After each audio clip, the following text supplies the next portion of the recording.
Kahit na pagkabait-bait ng isang tao, kahit na isang tao puno ng pagmamahal, nagbibigay na sobra-sobra, napapagod din yan.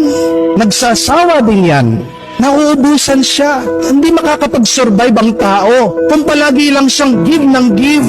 Gusto mong palaging mag-give yung tao, mag-give ka din sa kanya. Kaya nga ang totoong pagmamahalan, it is a give and take. Huwag mo naman uubusin yung tao. Di ba ba? Ang tunay nagmamahal, hindi niya mapipigilan na siya ay magbibigay.